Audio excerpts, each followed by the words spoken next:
The Crocodile by Fyodor Dostoevsky. The Crocodile, an extraordinary incident.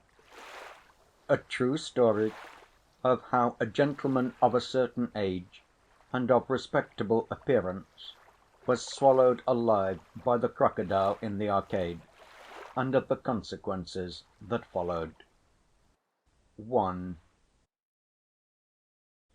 On the 13th of January of this present year, 1865, at 12:30 in the day, Elena Ivanovna, the wife of my cultured friend Ivan Matviéitch, who was a colleague in the same department, and may be said to be a distant relation of mine too, expressed the desire to see the crocodile now on view at a fixed charge in the arcade.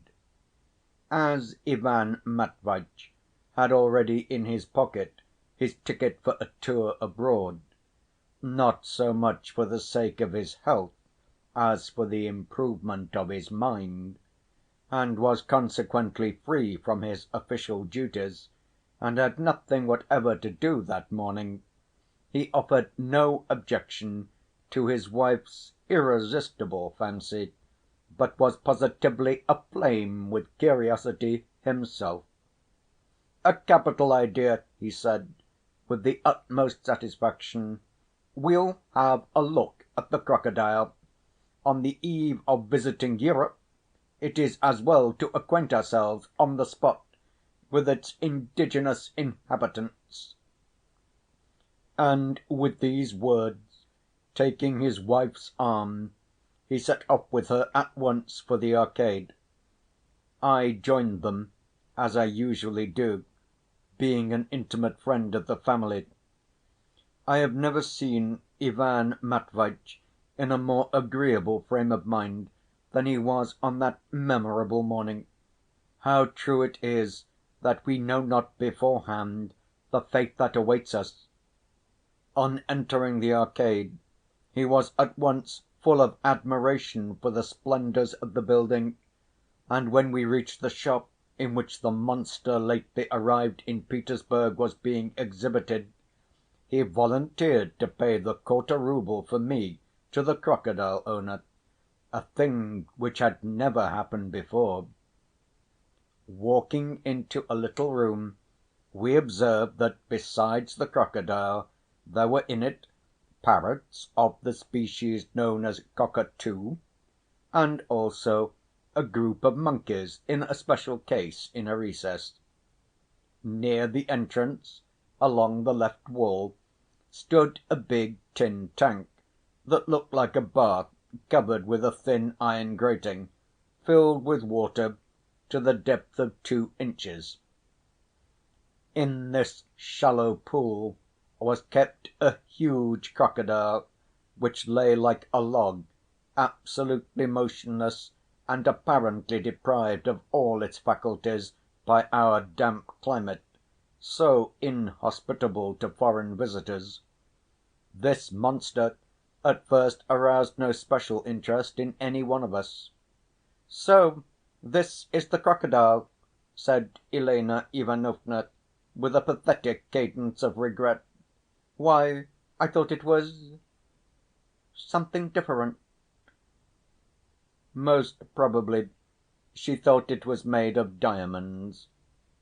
The owner of the crocodile, a German, came out and looked at us with an air of extraordinary pride. "He has a right to be," Ivan Matviéitch whispered to me. "He knows he is the only man in Russia exhibiting a crocodile." This quite nonsensical observation I ascribe also to the extremely good‐humored mood which had overtaken Ivan Matviéitch, who was on other occasions of rather envious disposition. "I fancy your crocodile is not alive," said Elena Ivanovna, piqued by the irresponsive stolidity of the proprietor, and addressing him with a charming smile, in order to soften his churlishness, a manoeuvre so typically feminine. "Oh, no, madam," the latter replied in broken Russian, and instantly moving the grating half off the tank, he poked the monster's head with a stick. Then the treacherous monster, to show that it was alive, faintly stirred its paws and tail, raised its snout, and emitted something like a prolonged snuffle.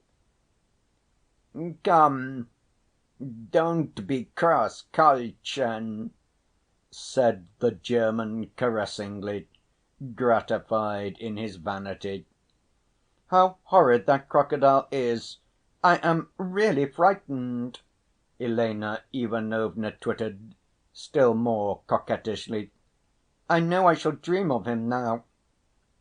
"But he won't bite you if you do dream of him," the German retorted gallantly, and was the first to laugh at his own jest.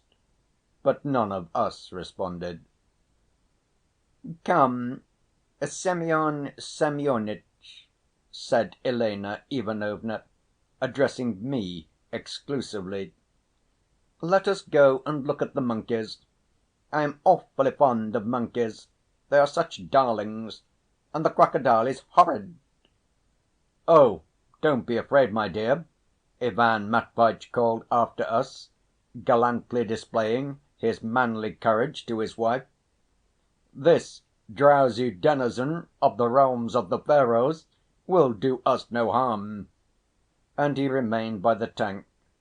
What is more, he took his glove and began tickling the crocodile's nose with it, wishing, as he said afterwards, to induce him to snort. The proprietor showed his politeness to a lady by following Elena Ivanovna to the case of monkeys.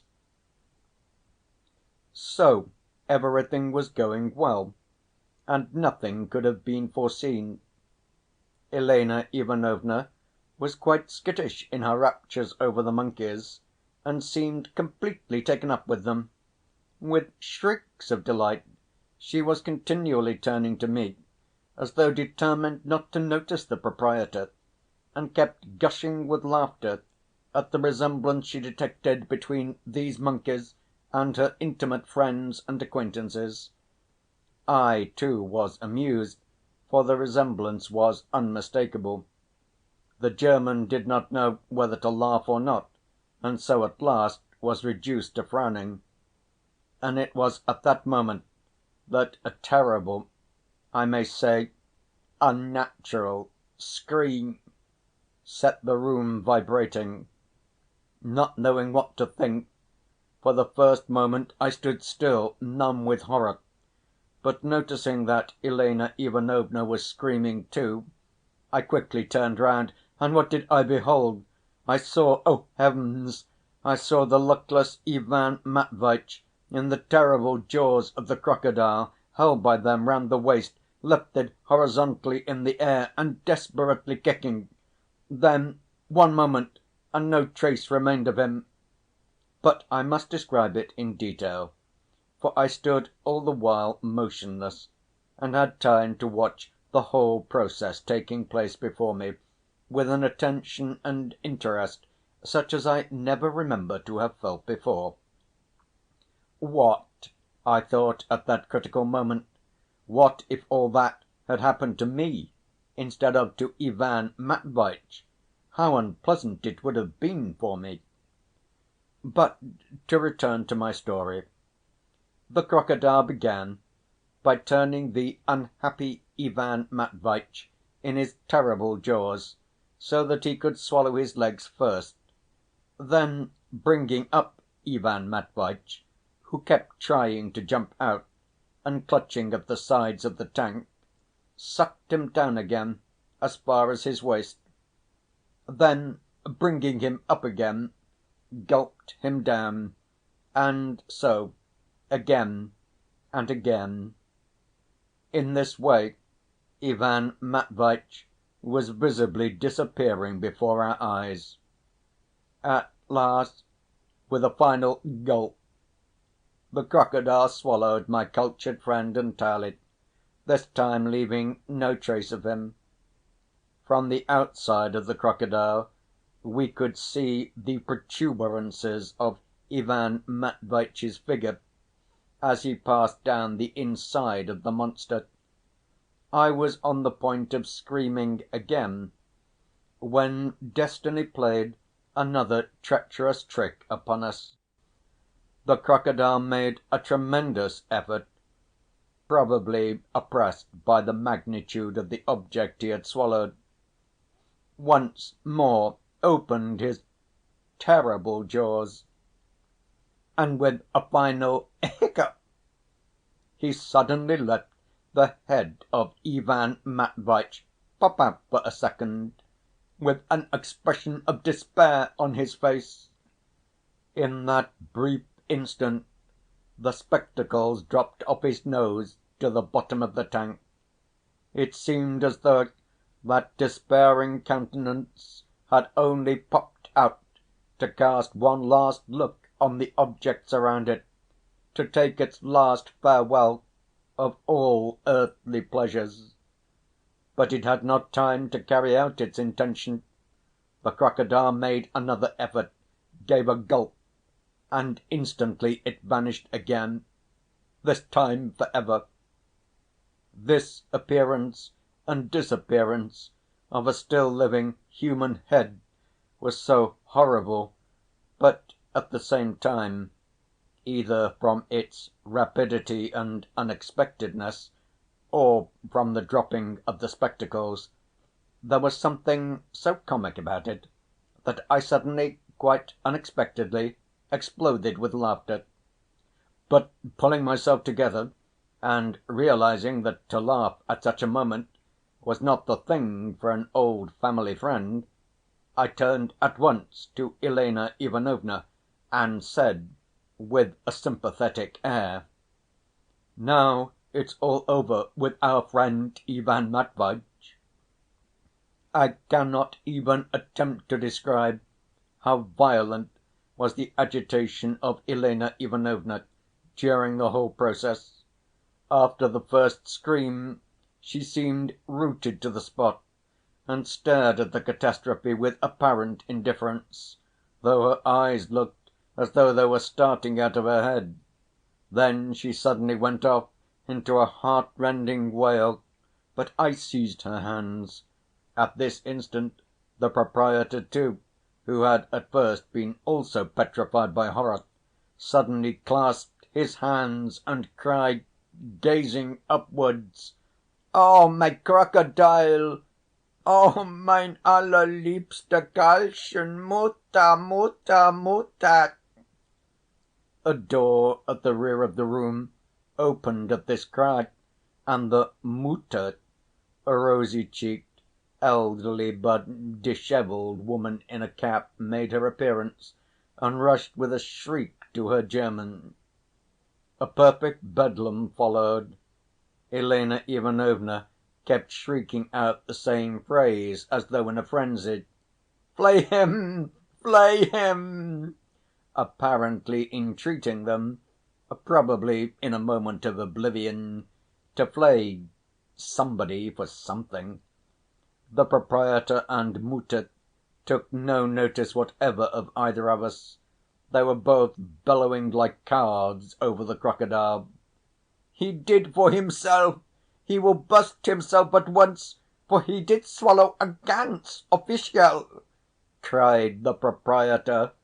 "Unser Karlchen, unser allerliebster Karlchen wird sterben!" howled his wife. "We are bereaved and without bread!" chimed in the proprietor. "Flay him! Flay him! Flay him!" clamoured Elena Ivanovna, clutching at the German's coat. "He did tease the crocodile! For what did your man tease the crocodile?" cried the German, pulling away from her. You will, if Kalchen wird burst, therefore pay. Das war mein Sohn, das war mein einziger Sohn. I must own I was intensely indignant at the sight of such egoism in the German, and the cold‐heartedness of his dishevelled Mutter. At the same time, Elena Ivanovna's reiterated shriek of "Flay him! Flay him!" troubled me even more, and absorbed at last my whole attention, positively alarming me. I may as well say straight off that I entirely misunderstood this strange exclamation. It seemed to me that Elena Ivanovna had for the moment taken leave of her senses, but nevertheless, wishing to avenge the loss of her beloved Ivan Matviéitch, was demanding, by way of compensation, that the crocodile should be severely thrashed, while she was meaning something quite different. Looking round at the door, not without embarrassment, I began to entreat Elena Ivanovna to calm herself, and above all not to use the shocking word "flay," for such a reactionary desire here, in the midst of the Arcade, and of the most cultured society, not 2 paces from the hall where at this very minute Mr. Lavrov was, perhaps, delivering a public lecture, was not only impossible but unthinkable, and might at any moment bring upon us the hisses of culture and the caricatures of Mr. Stepanov. To my horror, I was immediately proved to be correct in my alarmed suspicions.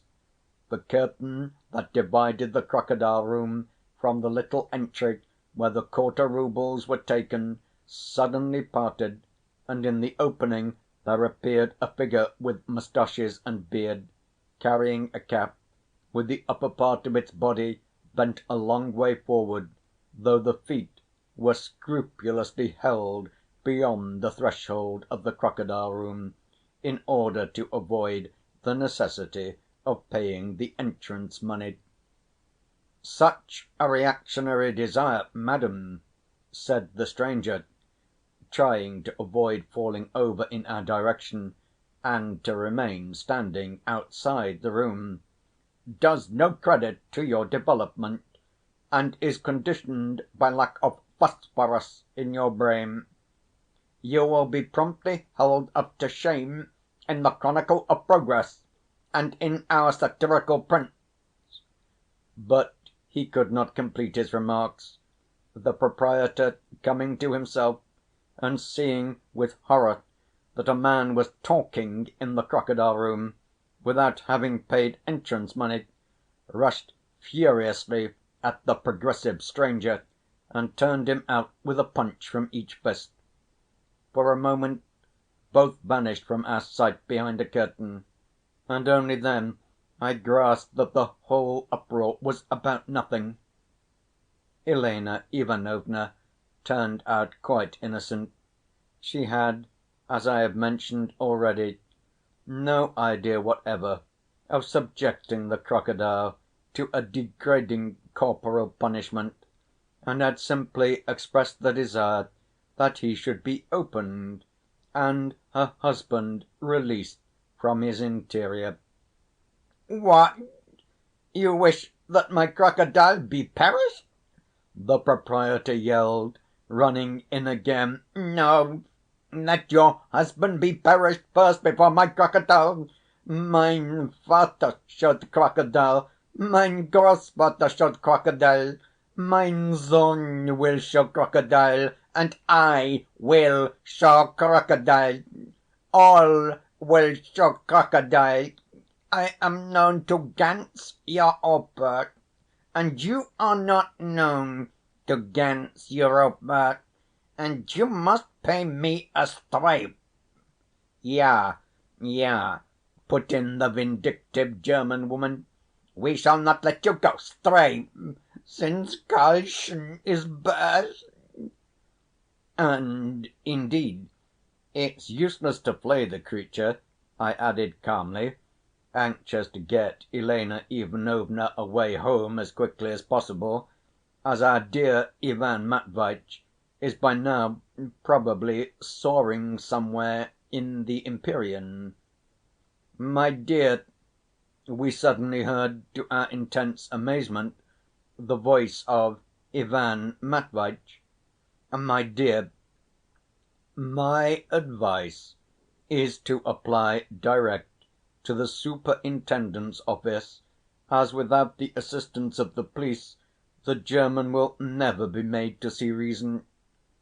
These words, uttered with firmness and aplomb, and expressing an exceptional presence of mind, for the first minute so astounded us that we could not believe our ears. But of course we ran at once to the crocodile's tank, and with equal reverence and incredulity listened to the unhappy captive. His voice was muffled, thin, and even squeaky, as though it came from a considerable distance.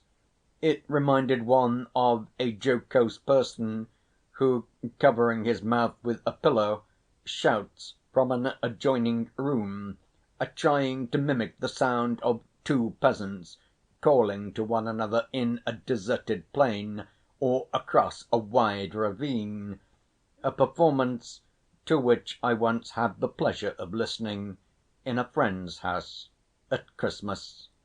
"Ivan Matviéitch, my dear, and so you are alive!" faltered Elena Ivanovna. "Alive and well," answered Ivan Matviéitch, "and thanks to the Almighty, swallowed without any damage whatever. I am only uneasy as to the view my superiors may take of the incident, for after getting a permit to go abroad I got into a crocodile, which seems anything but clever. But, my dear, don't trouble your head about being clever. First of all, we must somehow excavate you from where you are," Elena Ivanovna interrupted. "Excavate!" cried the proprietor. "I will not let my crocodile be excavated. Now the publicum will come many more, and I will 50 kopecks ask, and Karlchen will cease to burst." "Gott sei Dank," put in his wife. "They are right," Ivan Matviéitch observed tranquilly. "The principles of economics before everything. My dear, I will fly at once to the authorities and lodge a complaint, for I feel that we cannot settle this mess by ourselves." "I think so too," observed Ivan Matviéitch, "but in our age of industrial crisis it is not easy to rip open the belly of a crocodile without economic compensation, and meanwhile the inevitable question presents itself: what will the German take for his crocodile, and with it another: how will it be paid? For, as you know, I have no means." "Perhaps out of your salary?" I observed timidly, but the proprietor interrupted me at once. "I will not the crocodile sell. I will for 3,000 the crocodile sell. I will for 4,000 the crocodile sell. Now the publicum will come very many. I will for 5,000 the crocodile sell." In fact, he gave himself insufferable airs. Covetousness and a revolting greed gleamed joyfully in his eyes. "I am going!" I cried indignantly. "And I too, I shall go to Andrey Osipitch himself. I will soften him with my tears." whined Elena Ivanovna.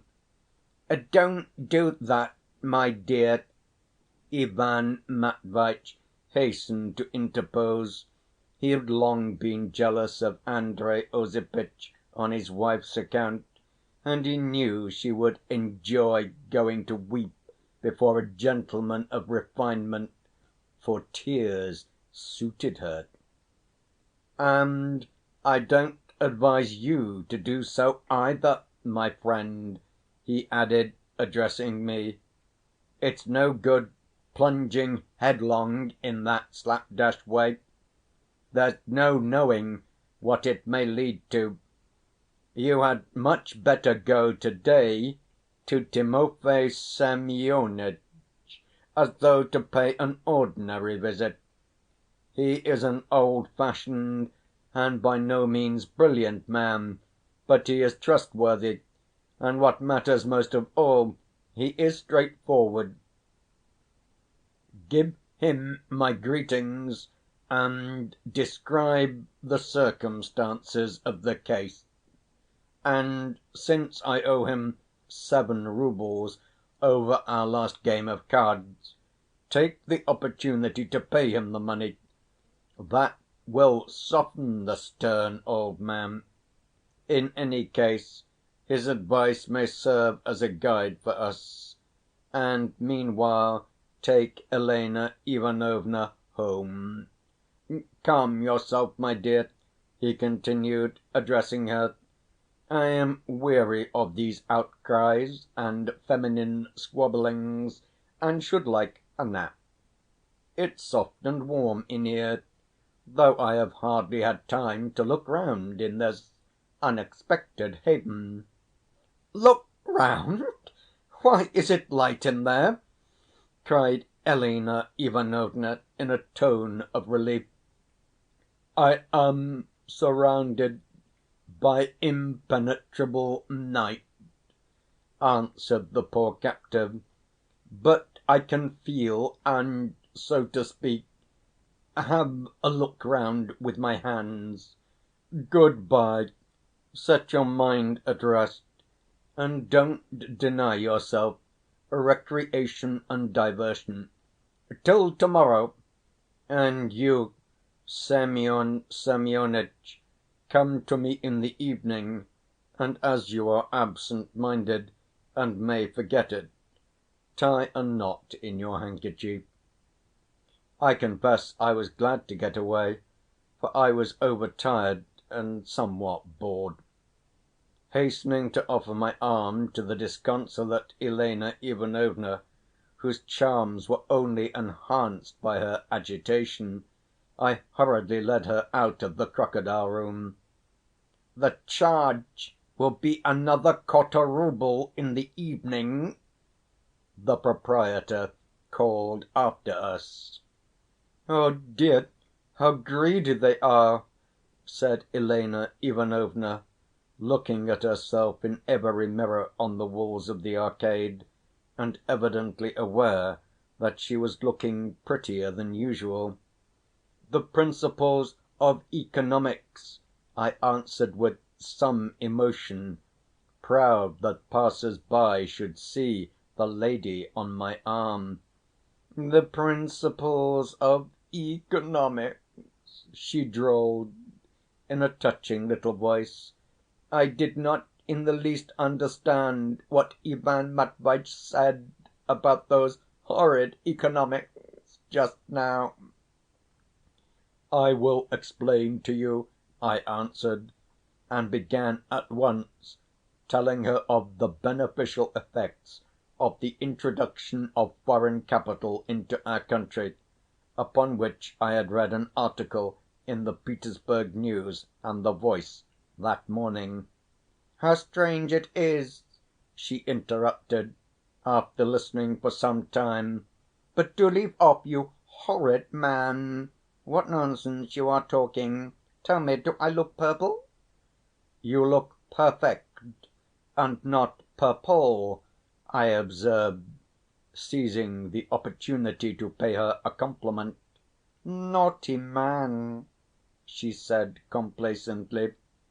Poor Ivan Matviéitch," she added a minute later, putting her little head on one side coquettishly. "I am really sorry for him. Oh dear," she cried suddenly, "how is he going to have his dinner? And what will he do if he wants anything?" "An unforeseen question," I answered, perplexed in my turn. To tell the truth, it had not entered my head. So much more practical are women than we men in the solution of the problems of daily life. "Poor dear! How could he have got into such a mess? Nothing to amuse him, and in the dark. How vexing it is that I have no photograph of him. And so now I am a sort of widow," she added with a seductive smile, evidently interested in her new position. I am sorry for him, though." It was, in short, the expression of the very natural and intelligible grief of a young and interesting wife for the loss of her husband. I took her home at last, soothed her, and after dining with her and drinking a cup of aromatic coffee, set off at 6 o'clock to Timofey Semyonitch, calculating that at that hour all married people of settled habits would be sitting or lying down at home. Having written this first chapter in a style appropriate to the incident recorded, I intend to proceed in a language more natural, though less elevated, and I beg to forewarn the reader of the fact. End of chapter 1. 2. The venerable Timofey Semyonitch met me rather nervously, as though somewhat embarrassed. He led me to his tiny study and shut the door carefully, "that the children may not hinder us," he added with evident uneasiness. There he made me sit down on a chair by the writing table, sat down himself in an easy chair, wrapped round him the skirts of his old wadded dressing gown, and assumed an official and even severe air, in readiness for anything, though he was not my chief, nor Ivan Matviéitch's, and had hitherto been reckoned as a colleague and even a friend.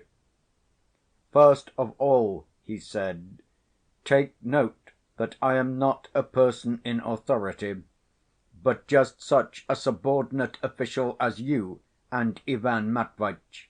I have nothing to do with it, and do not intend to mix myself up in the affair." I was surprised to find that he apparently knew all about it already. In spite of that, I told him the whole story over in detail. I spoke with positive excitement, for I was at that moment fulfilling the obligations of a true friend. He listened without special surprise, but with evident signs of suspicion. "Only fancy," he said, "I always believed that this would be sure to happen to him." "Why, Timofey Semyonitch, it is a very unusual incident in itself." "I admit it. But Ivan Matviéitch's whole career in the service was leading up to this end. He was flighty, conceited indeed. It was always progress and ideas of all sorts, and this is what progress brings people to." "But this is a most unusual incident, and cannot possibly serve as a general rule for all progressives." "Yes, indeed it can. You see, it's the effect of over‐education, I assure you. For over‐education leads people to poke their noses into all sorts of places, especially where they are not invited. Though perhaps you know best," he added, as though offended. "I am an old man, and not of much education. I began as a soldier's son, and this year has been the jubilee of my service." "Oh, no, Timofey Semyonitch, not at all. On the contrary, Ivan Matviéitch is eager for your advice.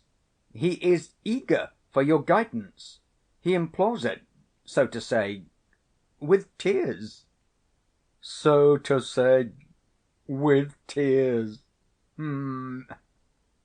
Those are crocodile's tears, and one cannot quite believe in them. Tell me, what possessed him to want to go abroad? And how could he afford to go? Why, he has no private means." "He had saved the money from his last bonus," I answered plaintively. "He only wanted to go for 3 months to Switzerland, to the land of William Tell." "William Tell? H'm."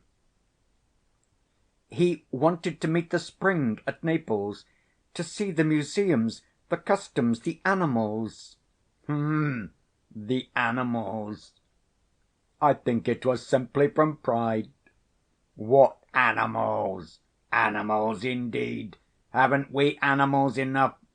We have museums, menageries, camels. There are bears quite close to Petersburg.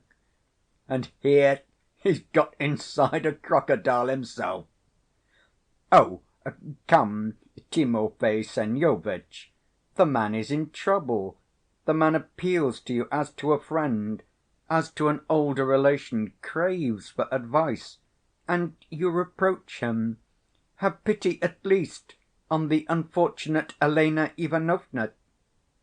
"You are speaking of his wife, a charming little lady," said Timofey Semyonitch, visibly softening and taking a pinch of snuff with relish. "Particularly prepossessing, and so plump, and always putting her pretty little head on one side. Very agreeable. Andrey Osipitch was speaking of her only the other day." "Speaking of her?" "Yes, and in very flattering terms. Such a bust, he said, such eyes, such hair. A sugar plum, he said, not a lady." And then he laughed. "He is still a young man, of course." Timofey Semyonitch blew his nose with a loud noise.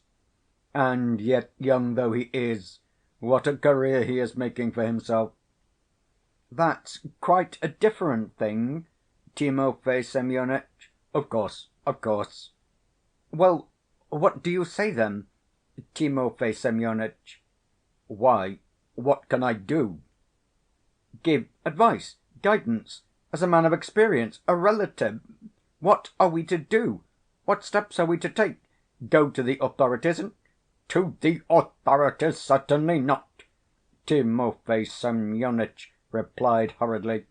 "If you ask my advice, you had better, above all, hush the matter up and act, so to speak, as a private person. It is a suspicious incident, quite unheard of, above all. There is no precedent for it, and it is far from creditable. And so discretion, above all. Let him lie there a bit. We must wait and see." "But how can we wait and see, Timofey Semyonitch? What if he is stifled there?" "Why should he be? I think you told me that he made himself fairly comfortable there?" I told him the whole story over again.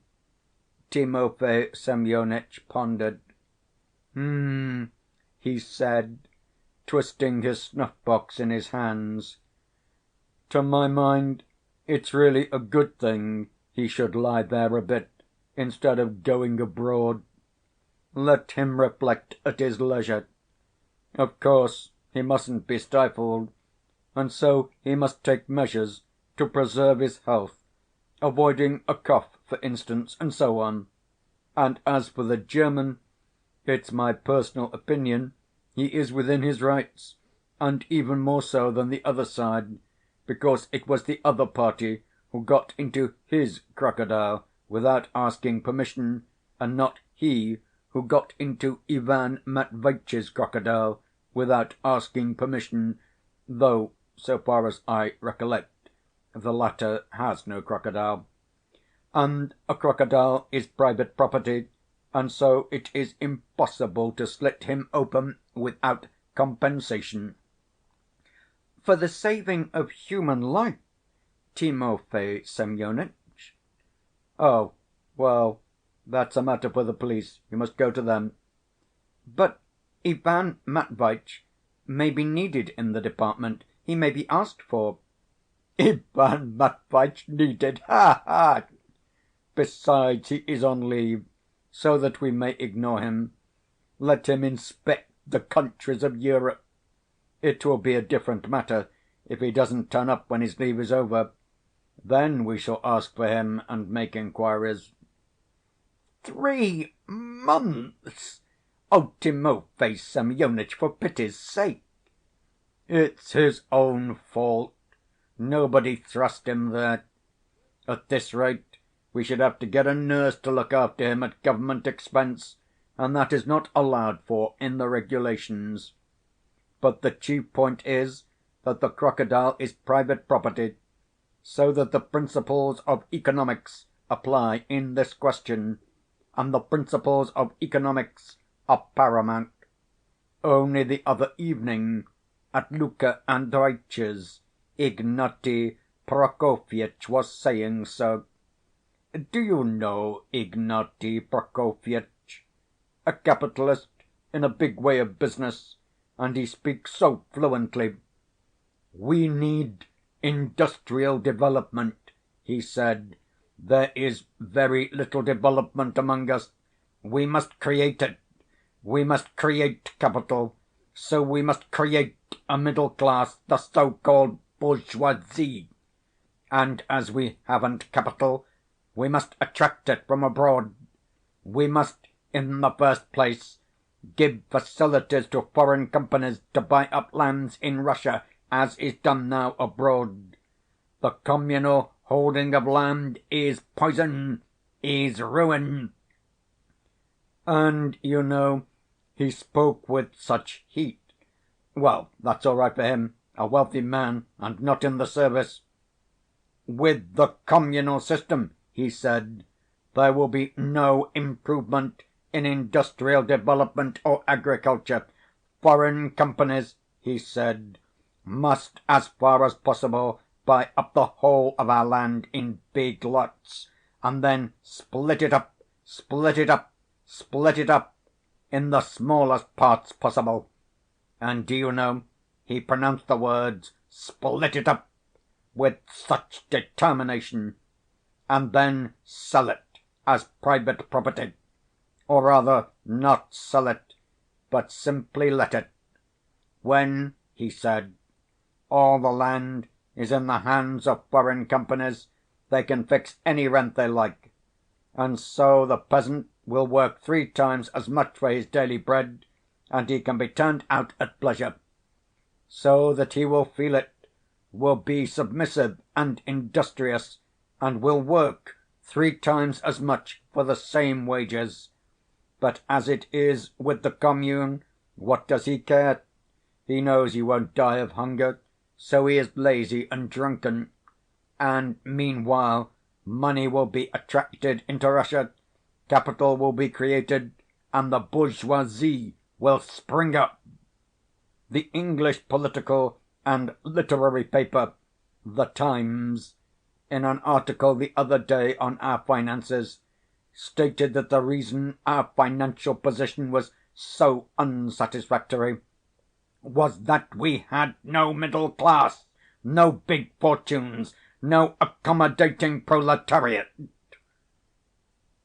Ignaty Prokofyitch speaks well. He is an orator, He wants to lay a report on the subject before the authorities, and then to get it published in the news. That's something very different from verses, like Ivan Matviéitch's." "But how about Ivan Matviéitch?" I put in, after letting the old man babble on. Timofey Semyonitch was sometimes fond of talking, and showing that he was not behind the times, but knew all about things. "How about Ivan Matviéitch? Why, I am coming to that. Here we are, anxious to bring foreign capital into the country, and only consider.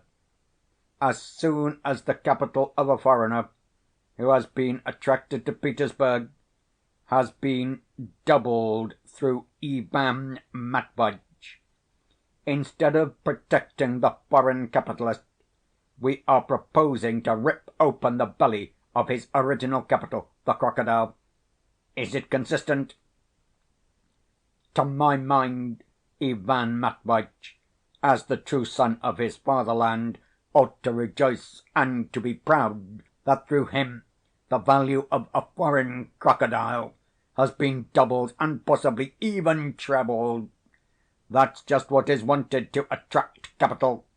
If one man succeeds, mind you, another will come with a crocodile, and a third will bring 2 or 3 of them at once, and capital will grow up about them. There you have a bourgeoisie. It must be encouraged." "Upon my word, Timofey Semyonitch," I cried, "you are demanding almost supernatural self-sacrifice from poor Ivan Matviéitch." "I demand nothing, and I beg you, before everything, as I have said already, to remember that I am not a person in authority, and so cannot demand anything of any one. I am speaking as a son of the fatherland, that is, not as the son of the fatherland, but as a son of the fatherland. Again, what possessed him to get into the Crocodile? A respectable man, a man of good grade in the service, lawfully married, and then to behave like that. Is it consistent?" "But it was an accident." "Who knows? And where is the money to compensate the owner to come from?" "Perhaps out of his salary, Timofey Semyonitch?" "Would that be enough?" "No, it wouldn't, Timofey Semyonitch," I answered sadly. "The proprietor was at first alarmed that the crocodile would burst, but as soon as he was sure that it was all right, he began to bluster, and was delighted to think that he could double the charge for entry." "Treble and quadruple, perhaps. The public will simply stampede the place now, and crocodile owners are smart people. Besides, it's not Lent yet, and people are keen on diversions, and so, I say again, the great thing is that Ivan Matviéitch should preserve his incognito. Don't let him be in a hurry. Let everybody know, perhaps, that he is in the Crocodile, but don't let them be officially informed of it. Ivan Matviéitch is in particularly favourable circumstances for that, for he is reckoned to be abroad. It will be said he is in the Crocodile, and we will refuse to believe it. That is how it can be managed. The great thing is that he should wait. And why should he be in a hurry?" "Well, but if—" "Don't worry. He has a good constitution." "Well, and afterwards, when he has waited?" "Well, I won't conceal from you that the case is exceptional in the highest degree. One doesn't know what to think of it, and the worst of it is there is no precedent. If we had a precedent, we might have something to go by, but as it is, what is one to say? It will certainly take time to settle it." A happy thought flashed upon my mind. "Cannot we arrange," I said, "that if he is destined to remain in the entrails of the monster, and it is the will of Providence that he should remain alive, that he should send in a petition to be reckoned as still serving?" Hmm. Possibly as on leave and without salary. But couldn't it be with salary? On what grounds? As sent on a special commission. What commission, and where? Why, into the entrails of the crocodile, so to speak, for exploration, for investigation of the facts on the spot. It would, of course, be a novelty, but that is progressive, and would at the same time show zeal for enlightenment. Timofey Semyonitch thought a little. To send a special official, he said at last, to the inside of a crocodile, to conduct a special inquiry is, in my personal opinion, an absurdity. It is not in the regulations. And what sort of special inquiry could there be there? The scientific study of nature, on the spot, in the living subject. The natural sciences are all the fashion nowadays. Botany. He could live there and report his observations, for instance, concerning digestion or simply habits, for the sake of accumulating facts. You mean as statistics? Well, I am no great authority on that subject. Indeed, I am no philosopher at all. You say facts. We are overwhelmed with facts as it is, and don't know what to do with them. Besides, statistics are a danger. In what way? They are a danger. Moreover, you will admit he will report facts, so to speak, lying like a log. And can one do one's official duties lying like a log? That would be another novelty, and a dangerous one. And again, there is no precedent for it. If we had any sort of precedent for it, then, to my thinking, he might have been given the job. But no live crocodiles have been brought over hitherto, Timofey Semyonitch. Yes. He reflected again. Your objection is a just one, if you like, and might indeed serve as a ground for carrying the matter further. But consider again that if with the arrival of living crocodiles government clerks begin to disappear, and then, on the ground that they are warm and comfortable there, expect to receive the official sanction for their position, and then take their ease there, you must admit it would be a bad example. We should have every one trying to go the same way, to get a salary for nothing. Do your best for him, Timofey Semyonitch. By the way, Ivan Matviéitch asked me to give you 7 roubles he had lost to you at cards. Ah, he lost that the other day at Nikifor Nikiforitch's. I remember. And how gay and amusing he was. And now... The old man was genuinely touched. Intercede for him, Timofey Semyonitch. I will do my best. I will speak in my own name, as a private person, as though I were asking for information, and meanwhile you find out indirectly, unofficially, how much would the proprietor consent to take for his crocodile. Timofey Semyonitch was visibly more friendly. Certainly, I answered, and I will come back to you at once to report. And his wife, is she alone now? Is she depressed? You should call on her, Timofey Semyonitch. I will. I thought of doing so before. It's a good opportunity. And what on earth possessed him to go and look at the crocodile?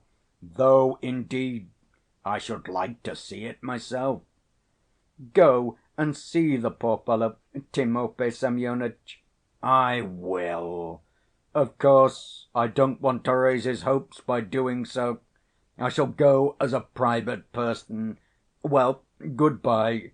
I am going to Nikifor Nikiforitch's again. Shall you be there? No, I am going to see the poor prisoner. Yes, now he is a prisoner. Ah, that's what comes of thoughtlessness. I said good-bye to the old man. Ideas of all kinds were straying through my mind. A good-natured and most honest man, Timofey Semyonitch, yet, as I left him, I felt pleased at the thought that he had celebrated his 50th year of service, and that Timofey Semyonitches are now a rarity among us.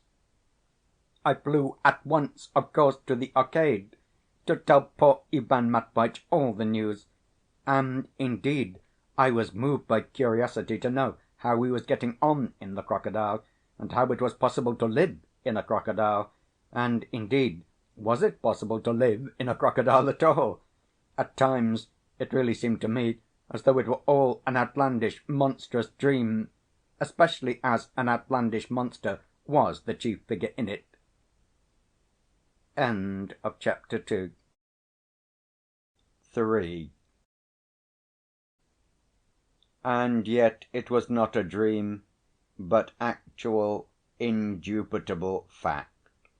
Should I be telling the story if it were not? But to continue. It was late, about 9 o'clock, before I reached the Arcade, and I had to go into the Crocodile room by the back entrance, for the German had closed the shop earlier than usual that evening. Now, in the seclusion of domesticity, he was walking about in a greasy old frock-coat, but he seemed 3 times as pleased as he had been in the morning. It was evidently that he had no apprehensions now, and that the public had been coming many more. The Mutter came out later, evidently to keep an eye on me. The German and the Mutter frequently whispered together. Although the shop was closed, he charged me a quarter rouble. What unnecessary exactitude! You will every time pay. The public will 1 rouble, and you 1/4 pay, for you are the good friend of your good friend, and I a friend respect. Are you alive? Are you alive, my cultured friend? I cried as I approached the Crocodile, expecting my words to reach Ivan Matviéitch from a distance, and to flatter his vanity. Alive and well, he answered, as though from a long way off, or from under the bed, though I was standing close beside him. Alive and well. But of that later. How are things going? As though purposely not hearing the question, I was just beginning, with sympathetic haste, to question him how he was, what it was like in the Crocodile, and what, in fact, there was inside a crocodile. Both friendship and common civility demanded this, but with capricious annoyance he interrupted me. "How are things going?" he shouted in a shrill, and on this occasion particularly revolting voice, addressing me peremptorily as usual. I described to him my whole conversation with Timofey Semyonitch down to the smallest detail. As I told my story, I tried to show my resentment in my voice. "The old man is right," Ivan Matviéitch pronounced, as abruptly as usual in his conversation with me. "I like practical people, and can't endure sentimental milksops. I am ready to admit, however, that your idea about a special commission is not altogether absurd. I certainly have a great deal to report, both from a scientific and from an ethical point of view. But now all this has taken a new and unexpected aspect, and it is not worth while to trouble about mere salary. Listen attentively. Are you sitting down? No, I am standing up. Sit down on the floor, if there is nothing else, and listen attentively. Resentfully, I took a chair and put it down on the floor with a bang in my anger. Listen, he began dictatorially. The public came today in masses. There was no room left in the evening, and the police came in to keep order. At 8 o'clock, that is, earlier than usual, the proprietor thought it necessary to close the shop and end the exhibition, to count the money he had taken and prepare for tomorrow more conveniently. So I know there will be a regular fair tomorrow. So we may assume that all the most cultivated people in the capital, the ladies of the best society, the foreign ambassadors, the leading lawyers, and so on, will all be present. What's more, people will be flowing here from the remotest provinces of our vast and interesting empire. The upshot of it is that I am the cynosure of all eyes, and though hidden to sight, I am eminent. I shall teach the idle crowd. Taught by experience, I shall be an example of greatness and resignation to fate. I shall be, so to say, a pulpit from which to instruct mankind. The mere biological details I can furnish about the monster I am inhabiting are of priceless value, and so far from repining at what has happened, I confidently hope for the most brilliant of careers. You won't find it wearisome? I asked sarcastically. What irritated me more than anything was the extreme pomposity of his language. Nevertheless, it all rather disconcerted me. What on earth, what can this frivolous blockhead find to be so cocky about? I muttered to myself. He ought to be crying instead of being cocky.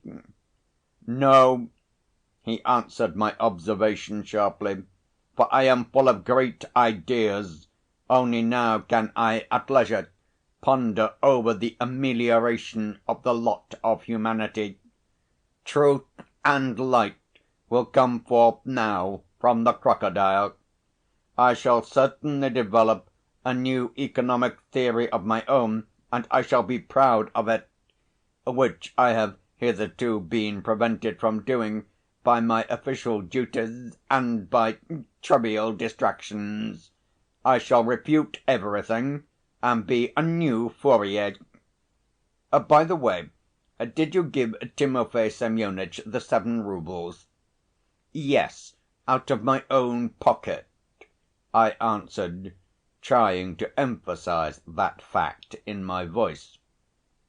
We will settle it, he answered superciliously.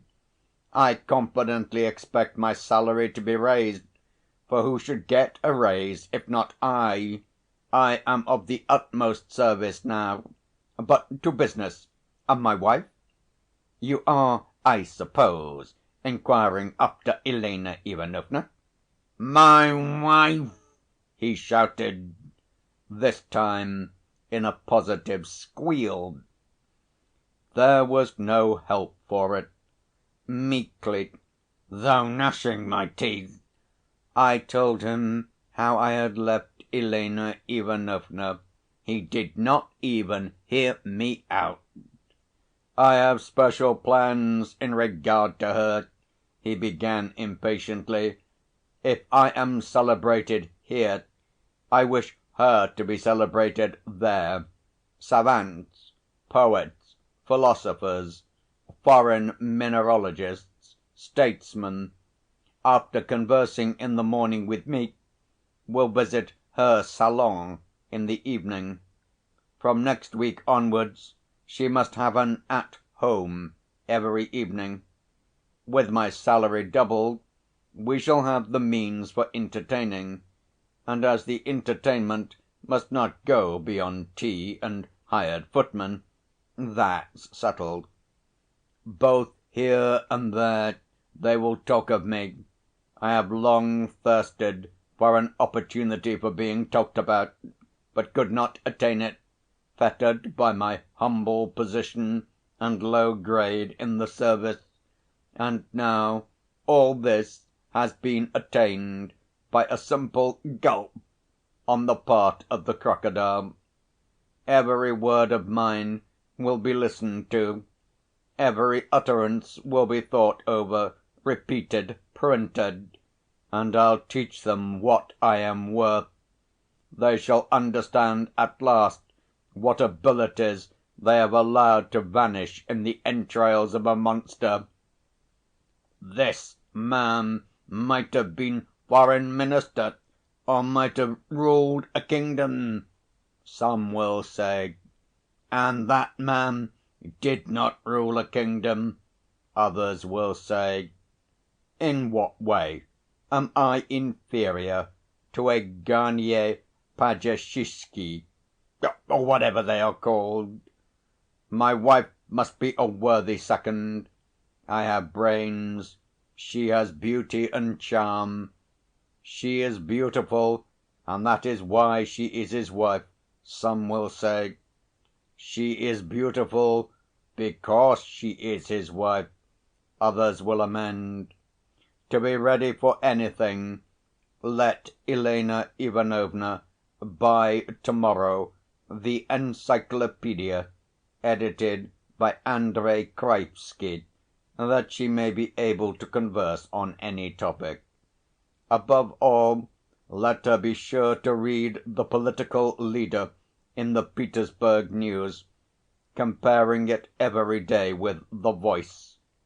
I imagine that the proprietor will consent to take me sometimes with the Crocodile to my wife's brilliant salon. I will be in a tank in the middle of the magnificent drawing room, and I will scintillate with witticisms which I will prepare in the morning. To the statesman I will impart my projects, to the poet I will speak in rhyme, with the ladies I can be amusing and charming without impropriety, since I shall be no danger to their husbands' peace of mind. To all the rest I shall serve as a pattern of resignation to fate and the will of Providence. I shall make my wife a brilliant literary lady. I shall bring her forward and explain her to the public. As my wife, she must be full of the most striking virtues. And if they are right in calling Andrey Alexandrovitch our Russian Alfred de Musset, they will be still more right in calling her our Russian Yevgenia Tour. I must confess that although this wild nonsense was rather in Ivan Matviéitch's habitual style, it did occur to me that he was in a fever and delirious. It was the same everyday Ivan Matviéitch, but magnified 20 times. "My friend," I asked him, "are you hoping for a long life? Tell me, in fact, are you well? How do you eat? How do you sleep? How do you breathe? I am your friend, and you must admit that the incident is most unnatural, and consequently my curiosity is most natural." "Idle curiosity and nothing else," he pronounced sententiously. "But you shall be satisfied. You ask how I am managing in the entrails of the monster. To begin with, the crocodile, to my amusement, turns out to be perfectly empty. His inside consists of a sort of huge empty sack made of gutta percha, like the elastic goods sold in the Gorohovy Street in the Morskaya, and, if I am not mistaken, in the Voznesensky Prospect. Otherwise, if you think of it, how could I find room?" "Is it possible?" I cried, in a surprise that may well be understood. "Can the crocodile be perfectly empty?" "Perfectly," Ivan Matviéitch maintained, sternly and impressively. "And in all probability it is so constructed by the laws of nature. The crocodile possesses nothing but jaws furnished with sharp teeth, and besides the jaws a tail of considerable length. That is all, properly speaking. The middle part between these two extremities is an empty space, enclosed by something of the nature of gutta percha. Probably really gutta percha." "But the ribs, the stomach, the intestines, the liver, the heart?" I interrupted, quite angrily. "There is nothing, absolutely nothing of all that, and probably there never has been. All that is the idle fancy of frivolous travellers. As one inflates an air cushion, I am now, with my person, inflating the crocodile. He is incredibly elastic. Indeed, you might, as the friend of the family, get in with me if you were generous and self‐sacrificing enough. And even with you here, there would be room to spare. I even think that, in the last resort, I might send for Elena Ivanovna. However, this void, hollow formation of the crocodile is quite in keeping with the teachings of natural science. If, for instance, one had to construct a new crocodile, the question would naturally present itself: what is the fundamental characteristic of the crocodile? The answer is clear: to swallow human beings. How is one, in constructing the crocodile, to secure that he should swallow people? The answer is clearer still: construct him hollow.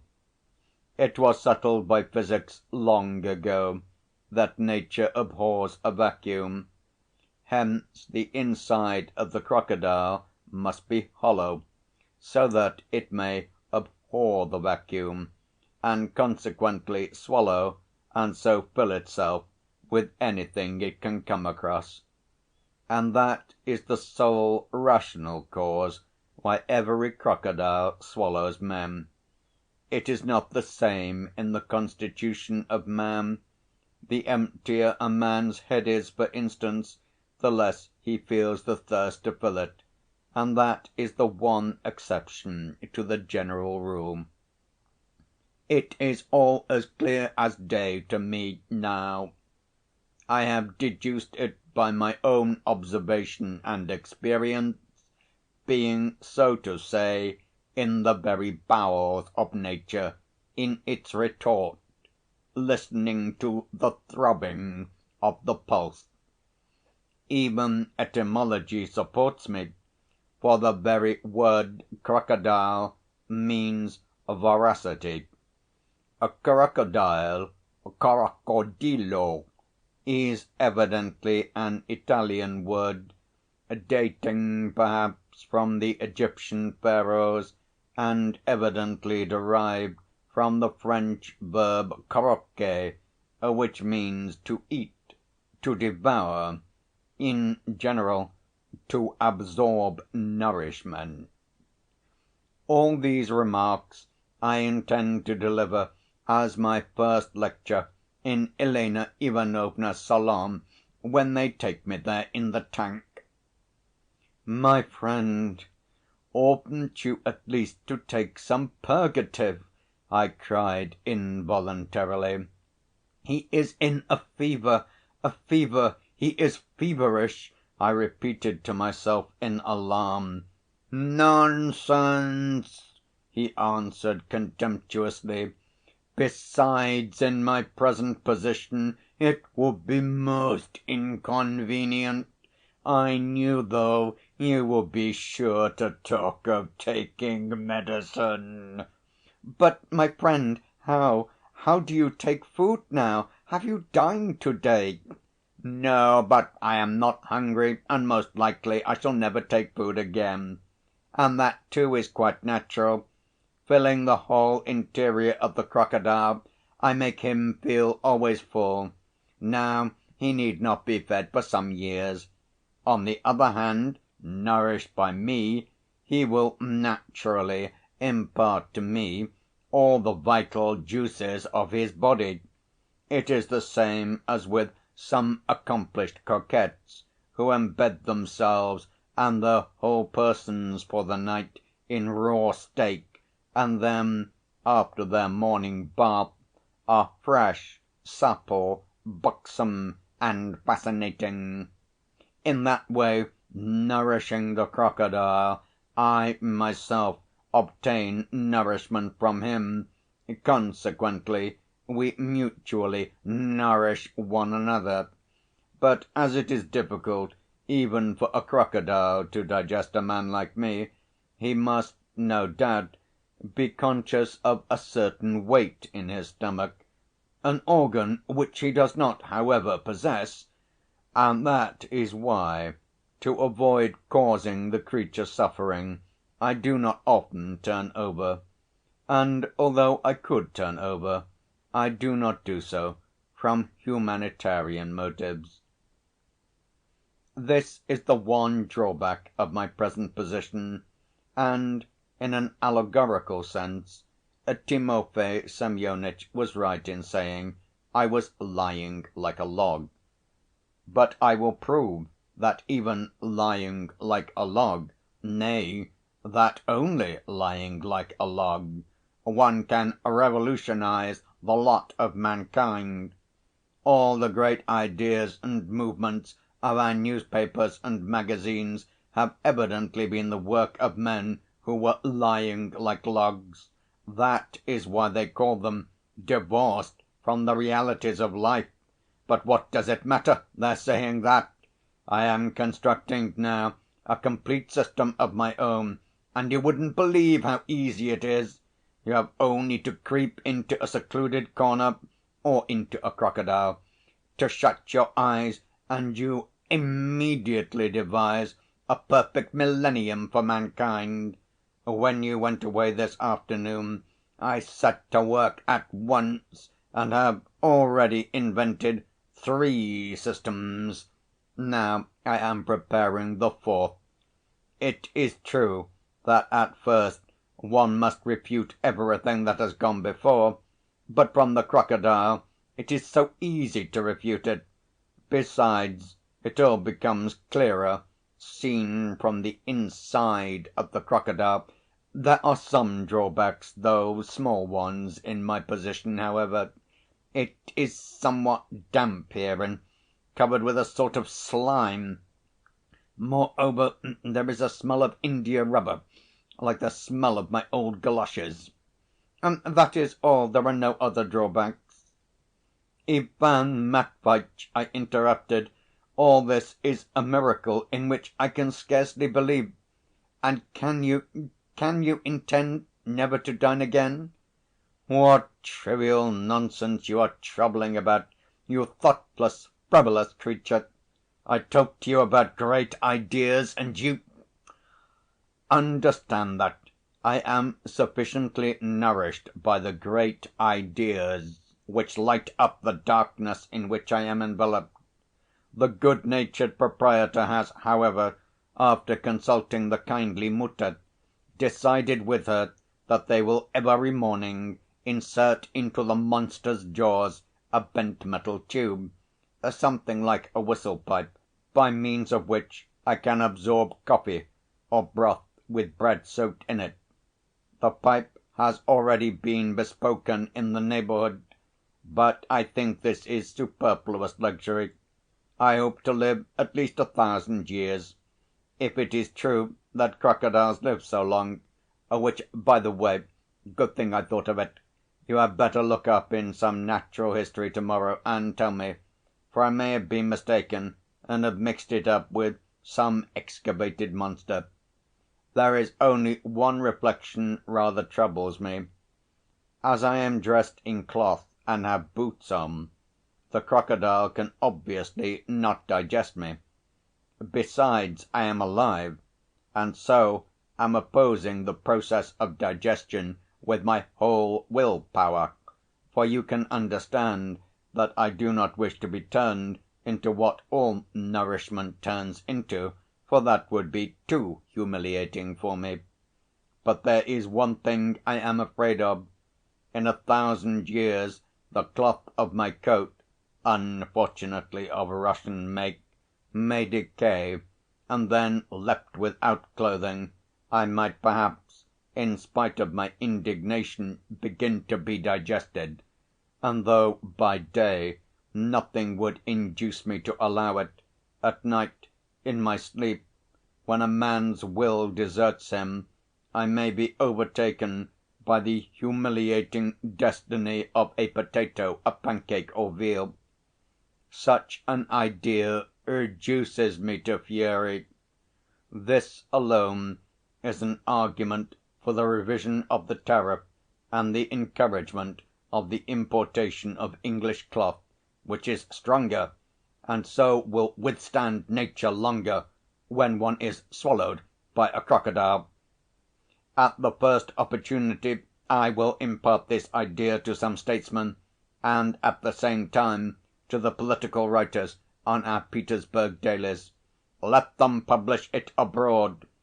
I trust this will not be the only idea they will borrow from me.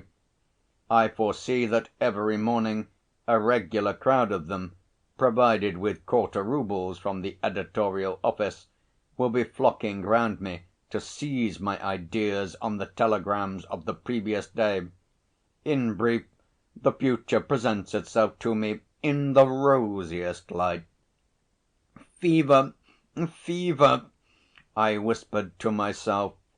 My friend, and freedom? I asked, wishing to learn his views thoroughly.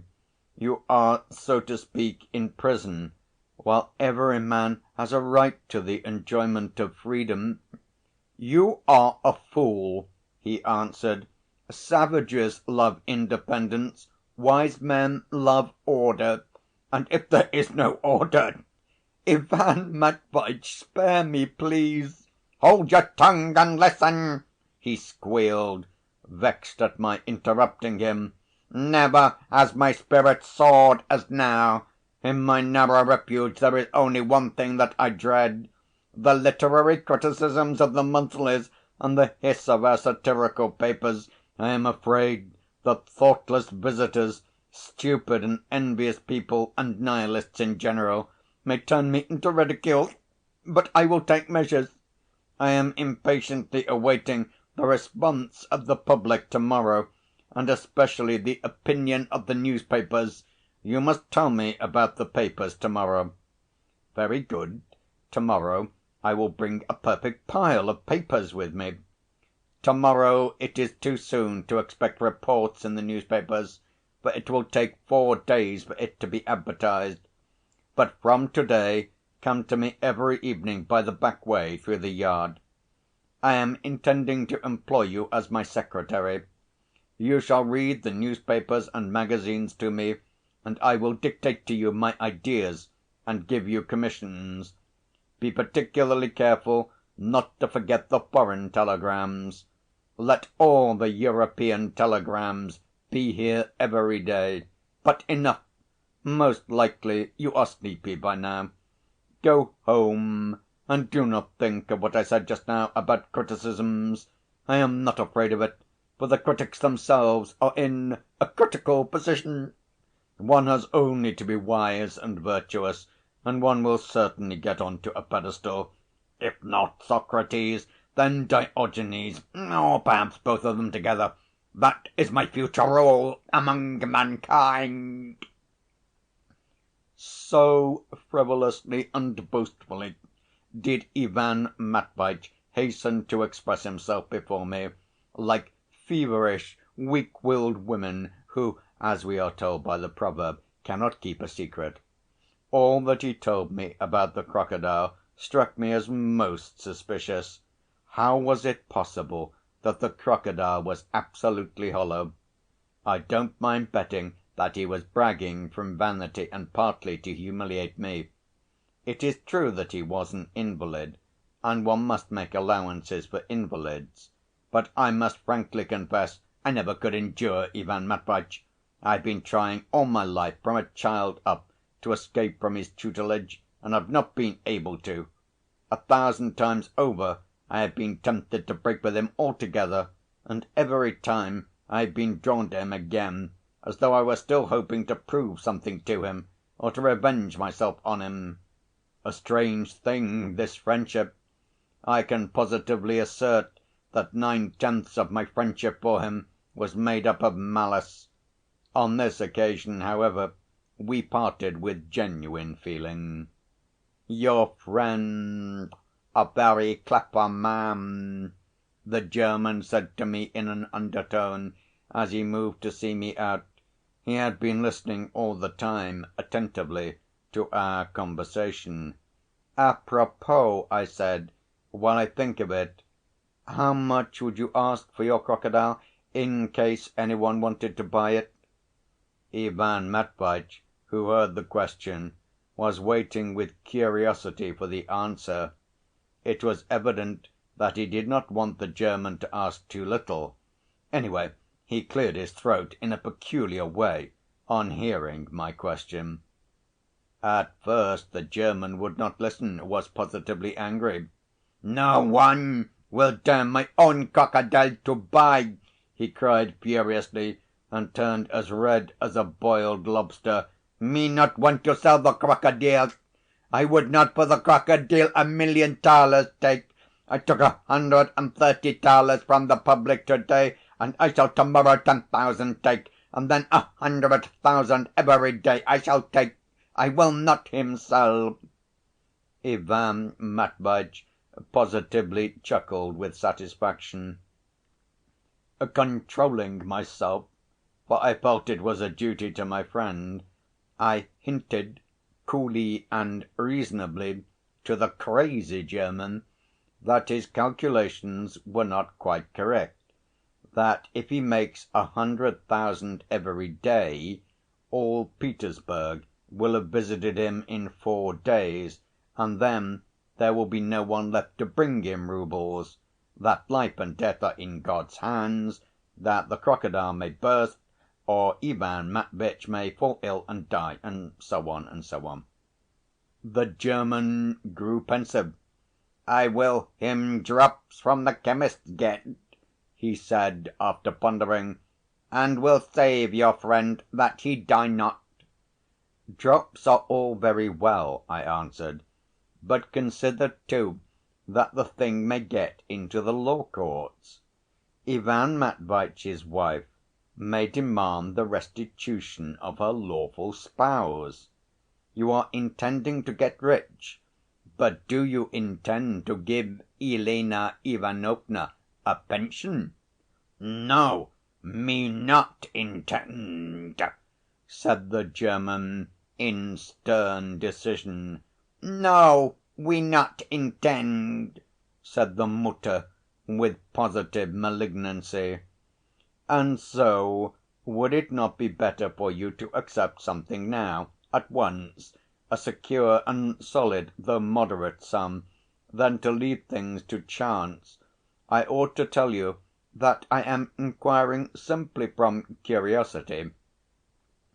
The German drew the Mutter aside to consult with her in a corner where there stood a case with the largest and ugliest monkey of his collection. "Well, you will see," said Ivan Matviéitch. As for me, I was at that moment burning with the desire, first to give the German a thrashing, next to give the Mutter an even sounder one, and thirdly to give Ivan Matveitch the soundest thrashing of all for his boundless vanity. But all this paled beside the answer of the rapacious German. After consultation with the Mutter, he demanded for his crocodile 50,000 roubles in bonds of the last Russian loan, with lottery voucher attached, a brick house in Gorohovy Street with a chemist's shop attached, and, in addition, the rank of Russian colonel. "You see," Ivan Matveitch cried triumphantly, "I told you so!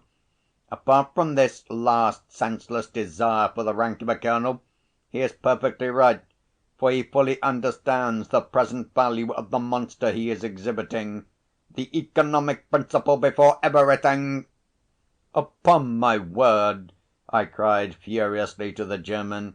"But what should you be made a colonel for? What exploit have you performed? What service have you done? In what way have you gained military glory? You are really crazy!"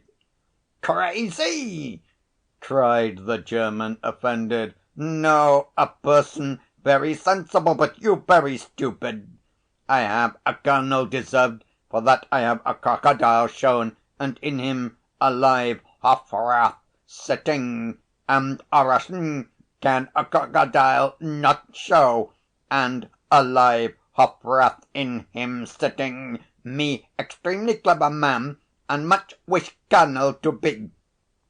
"Well, good‐by then, Ivan Matveitch!" I cried, shaking with fury, and I went out of the crocodile room almost at a run. I felt that in another minute I could not have answered for myself. The unnatural expectations of these two blockheads were insupportable. The cold air refreshed me, and somewhat moderated my indignation. At last, after spitting vigorously 15 times on each side, I took a cab, got home, undressed, and flung myself into bed. What vexed me more than anything was my having become his secretary. Now I was to die of boredom there every evening, doing the duty of a true friend. I was ready to beat myself for it, and I did, in fact, after putting out the candle and pulling up the bedclothes, punch myself several times on the head and various parts of my body. That somewhat relieved me, and at last I fell asleep, fairly soundly, in fact, for I was very tired. All night long I could dream of nothing but monkeys, but towards morning I dreamt of Elena Ivanovna.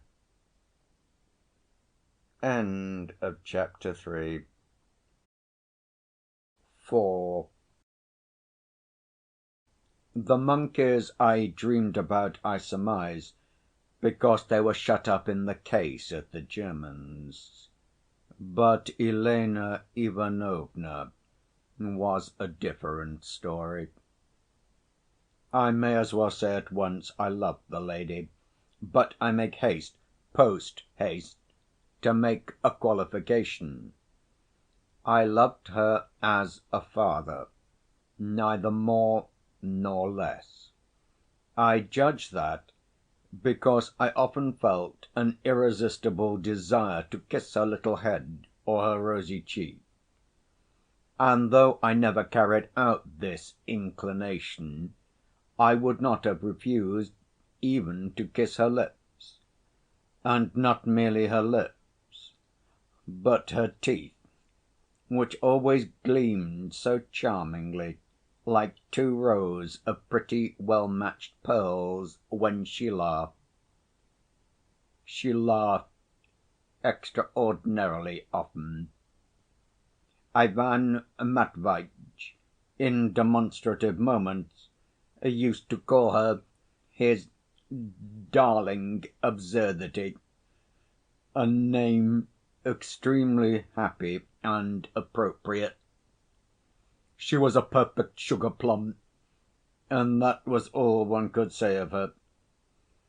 Therefore, I am utterly at a loss to understand what possessed Ivan Matviéitch to imagine his wife as a Russian Yevgenia Tour.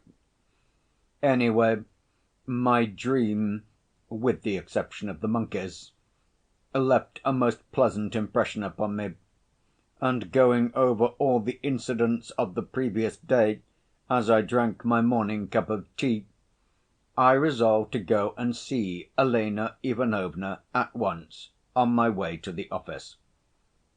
Which, indeed, I was bound to do, as the friend of the family. In a tiny little room out of the bedroom, the so‐called little drawing‐room, though their big drawing‐room was little too, Elena Ivanovna was sitting in some half‐transparent morning wrapper on a smart little sofa before a little tea‐table, drinking coffee out of a little cup in which she was dipping a minute biscuit. She was ravishingly pretty, but struck me as being at the same time rather pensive. "Ah, that's you, naughty man," she said, greeting me with an absent‐minded smile. "Sit down, featherhead, have some coffee. Well, what were you doing yesterday? Were you at the masquerade?" "Why, were you? I don't go, you know. Besides, yesterday I was visiting our captive." I sighed and assumed a pious expression as I took the coffee. "Whom? What captive? Oh, yes, poor fellow. Well, how is he? Bored? Do you know, I wanted to ask you, I suppose I can ask for a divorce now?" "A divorce!" I cried in indignation and almost spilled the coffee. "It's that swarthy fellow," I thought to myself bitterly. There was a certain swarthy gentleman with little moustaches, who was something in the architectural line, and who came far too often to see them, and was extremely skillful in amusing Elena Ivanovna. I must confess I hated him, and there was no doubt that he had succeeded in seeing Elena Ivanovna yesterday either at the masquerade or even here, and putting all sorts of nonsense into her head. "Why?"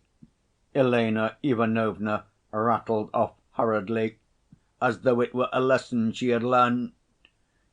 "If he is going to stay on in the Crocodile, perhaps not come back all his life, while I sit waiting for him here. A husband ought to live at home and not in a crocodile." "But this was an unforeseen occurrence," I was beginning, in a very comprehensible agitation. "Oh, no, don't talk to me. I won't listen, I won't listen!" she cried, suddenly getting quite cross. "You are always against me, you wretch. There's no doing anything with you. You will never give me any advice. Other people tell me that I can get a divorce because Ivan Matviéitch will not get his salary now." "Elena Ivanovna, is it you I hear?" I exclaimed pathetically. "What villain could have put such an idea into your head? And divorce on such a trivial ground as a salary is quite impossible. And poor Ivan Matviéitch is, so to speak, burning with love for you, even in the bowels of the monster. What's more, he is melting away with love like a lump of sugar. Yesterday, while you were enjoying yourself at the masquerade, he was saying that he might, in the last resort, send for you as his lawful spouse to join him in the entrails of the monster, especially as it appears the crocodile is exceedingly roomy, not only able to accommodate 2, but even 3 persons. And then I told her all that interesting part of my conversation the night before with Ivan Matviéitch. What?" she cried in surprise. "You want me to get into the monster too, to be with Ivan Matviéitch? What an idea!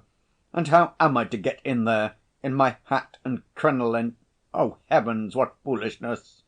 And what should I look like while I was getting into it? And very likely there will be some one there to see me. It's absurd. And what should I have to eat there? And what should I do there when... Oh, my goodness! What will they think of next? And what should I have to amuse me there? You say there's a smell of gutta percha? And what should I do if we quarrelled?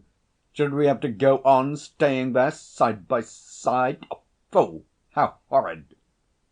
I agree with all those arguments, my sweet Elena Ivanovna," I interrupted, striving to express myself with that natural enthusiasm which always overtakes a man when he feels the truth is on his side.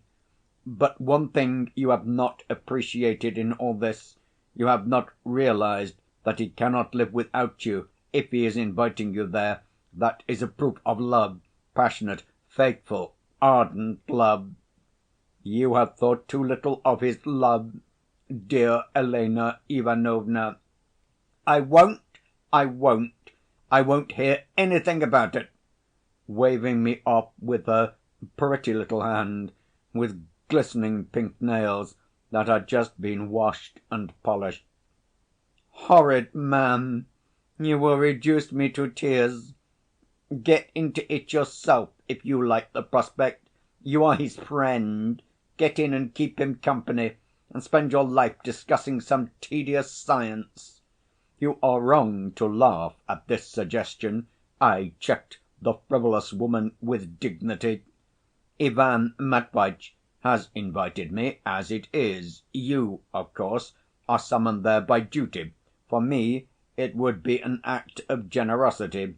But when Ivan Matviéitch described to me last night the elasticity of the crocodile, he hinted very plainly that there would be room not only for you two, but for me also, as a friend of the family, especially if I wished to join you, and therefore..." "How so, the 3 of us?" cried Elena Ivanovna, looking at me in surprise. "Why, how should we? Are we going to be all 3 there together? How silly you both are! I shall certainly pinch you all the time, you wretch!" And falling back on the sofa, she laughed till she cried. All this, the tears and the laughter, was so fascinating that I could not resist rushing eagerly to kiss her hand, which she did not oppose, though she did pinch my ears lightly as a sign of reconciliation. Then we both grew very cheerful, and I described to her in detail all Ivan Matveitch's plans. The thought of her evening receptions and her salon pleased her very much. "Only I should need a great many new dresses," she observed, "and so Ivan Matveitch must send me as much of his salary as possible, and as soon as possible. Only I don't know about that," she added thoughtfully. "How can he be brought here in the tank? Oh, that's very absurd. I don't want my husband to be carried about in a tank. I should feel quite ashamed for my visitors to see it. I don't want that. No, I don't. By the way, while I think of it, was Timofey Semyonitch here yesterday?" "Oh, yes, he was. He came to comfort me. And do you know, we played cards all the time. He played for sweetmeats, and if I lost, he was to kiss my hand. What a wretch he is! And only fancy, he almost came to the masquerade with me, really." "He was carried away by his feelings," I observed. And who would not be with you, you charmer? Oh, get along with your compliments. Stay, I'll give you a pinch as a parting present. I've learned to pinch awfully well lately. Well, what do you say to that? By the way, you say Ivan Matviéitch spoke several times of me yesterday? No, not exactly. I must say he is thinking more now of the fate of humanity and wants... Oh, let him. You needn't go on. I'm sure it's fearfully boring.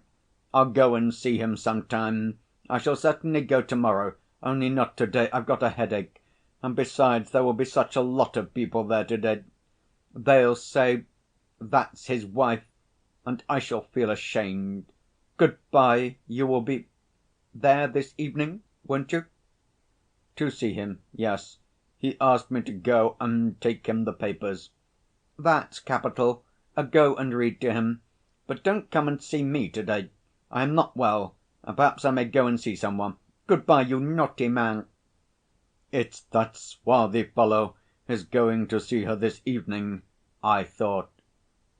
At the office, of course, I gave no sign of being consumed by these cares and anxieties, but soon I noticed some of the most progressive papers seemed to be passing particularly rapidly from hand to hand among my colleagues, and were being read with an extremely serious expression of face.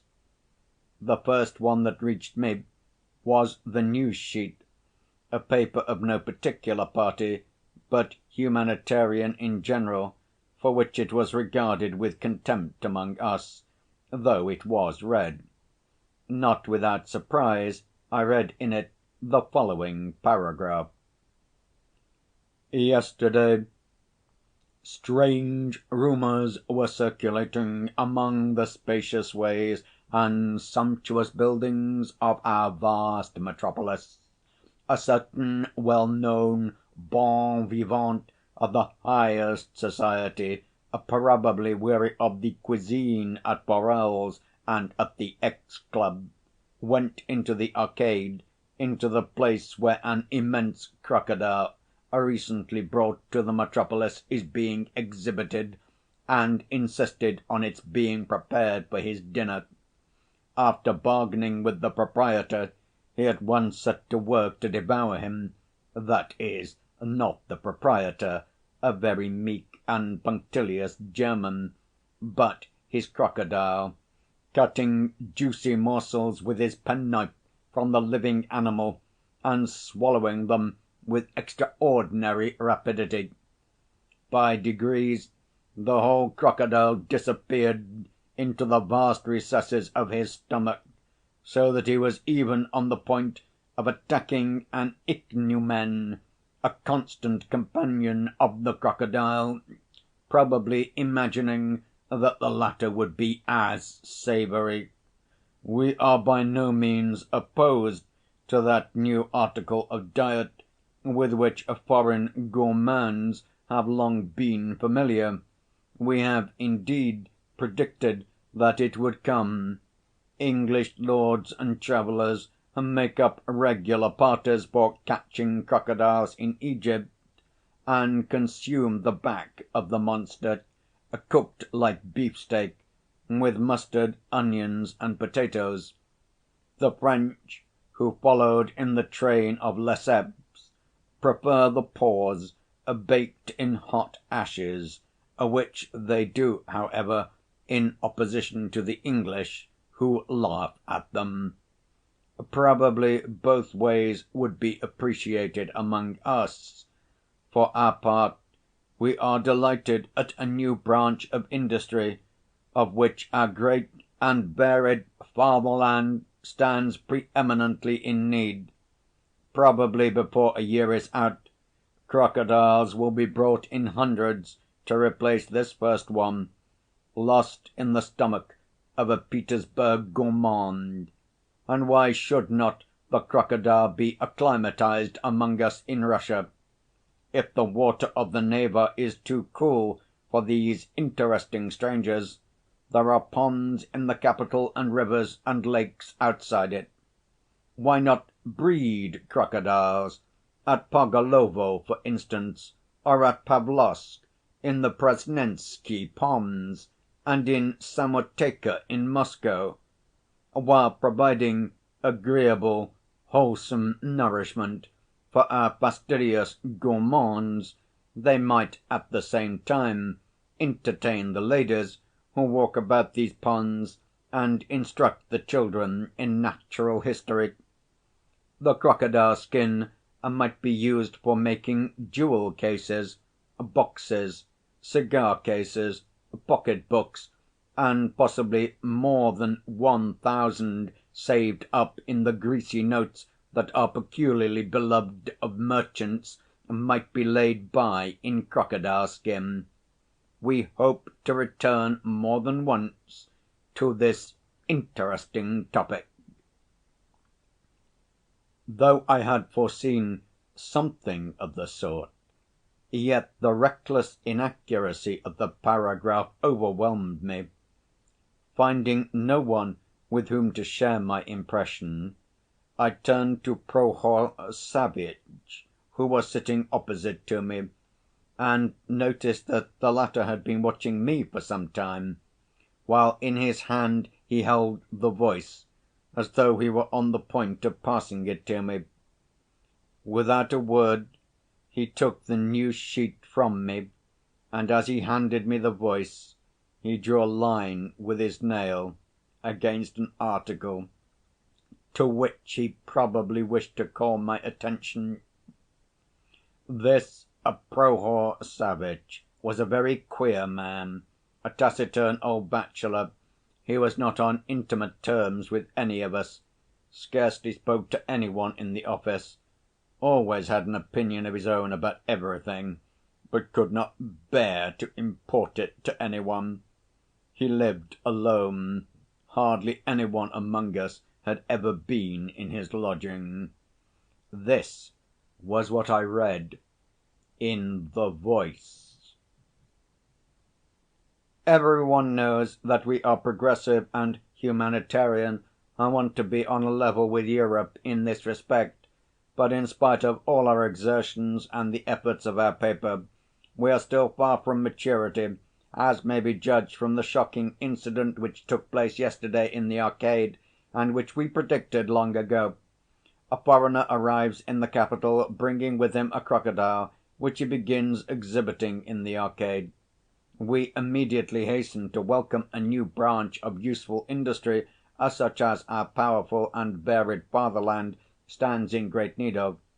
Suddenly, yesterday, at 4 o'clock in the afternoon, a gentleman of exceptional stoutness enters the foreigner's shop in an intoxicated condition, pays his entrance money, and immediately, without any warning, leaps into the jaws of the crocodile, who was forced, of course, to swallow him, if only from an instinct of self‐preservation, to avoid being crushed. Tumbling into the inside of the crocodile, the stranger at once dropped asleep. Neither the shouts of the foreign proprietor, nor the lamentations of his terrified family, nor threats to send for the police, made the slightest impression. Within the crocodile was heard nothing but laughter and a promise to flay him, though the poor mammal, compelled to swallow such a man, was vainly shedding tears. An uninvited guest is worse than a Tartar. But in spite of the proverb, the insolent visitor would not leave. We do not know how to explain such barbarous incidents which prove our lack of culture and disgrace us in the eyes of foreigners. The recklessness of the Russian temperament has found a fresh outlet. It may be asked, what was the object of the uninvited visitor? A warm and comfortable abode? But there are many excellent houses in the capital, with very cheap and comfortable lodgings, with the Neva water laid on, and a staircase lighted by gas, frequently with a hall porter maintained by the proprietor. We would call our readers' attention to the barbarous treatment of domestic animals. It is difficult, of course, for the crocodile to digest such a mass all at once, and now he lies swollen out to the size of a mountain, awaiting death in insufferable agonies. In Europe, persons guilty of inhumanity towards domestic animals have long been punished by law. But in spite of our European enlightenment, in spite of our European pavements, in spite of the European architecture of our houses, we are still far from shaking off our time-honoured traditions. Though the houses are new, the conventions are old. And, indeed, the houses are not new, at least the staircases in them are not. We have more than once in our paper alluded to the fact that in the Petersburg side, in the house of the merchant Lukyanov, the steps of the wooden staircase have decayed, fallen away, and have long been a danger for Afimya Skapyadara, a soldier's wife who works in the house and is often obliged to go up the stairs with water or armfuls of wood.